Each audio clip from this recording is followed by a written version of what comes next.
Баршаңызға қайырлы күн, менің каналыма қош келіпсіздер. Сіздермен мен Жансұлу. Бүгін сіздермен үй жағдайында өте дәмді, құрамы 2 ғана заттан тұратын осындай сары ірімшіктің рецебімен бөлісетін боламын. Видеоның соңына дейін көрулеріңізді сұраймын. Міндетті түрде видеоны көріп сақтап алыңыздар. Ең алдымен осындай ыдысымызға қолдың сүтін құямыз. Міне құйып алдық. Енді осының қайнауына дейін осылай араластырып аламыз. Осындай айранды, тәтті айранды 200 грамм, бір бокалдай айранды қостым. Оны жақсылап араластырып қайнатуға қоямыз. Сары уызы шыққанға дейін қайнатамыз. Айраныңыз ащы болатын болса, 100 грамм айранның өзі жеткілікті болады.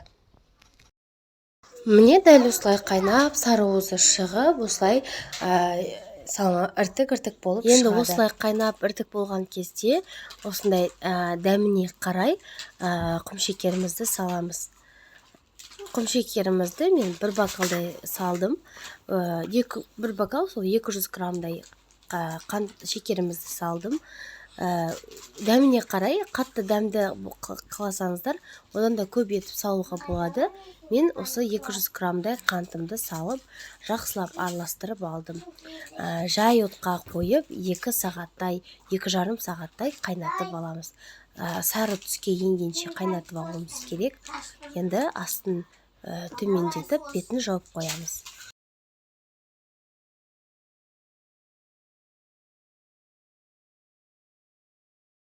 Міне түсі осындай сарғыштау болды, осылай іртік болып шықты.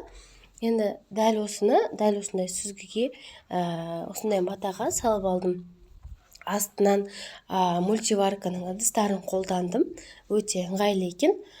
Соларды қолдандым. Дәл осылай салып алып, үстін жақсылап бастырып, бір келкі болғанға дейін бір күнге қоямыз. 24 сағатқа қойып қоямыз. Таңертеңгілік қана кесіп, сол кезде дәмін көруге болады. Дәл осылай етіп салып қоямыз. Дәл осылай жақсылап орап, үстінен тарелкемізді бастырамыз. Үстінен 5 литрлік суды қатты бастырып қоямын. Өйткені ауыр зат керек, өйткені жақсылап әдемі болғанша. Міне біздің осындай сары ірімшігіміз дайын болды. Дәмі деген өте дәмді әрі әдемі болып шыққан. Өзінің қалпын жақсы сақтаған, әдемі болып шықты.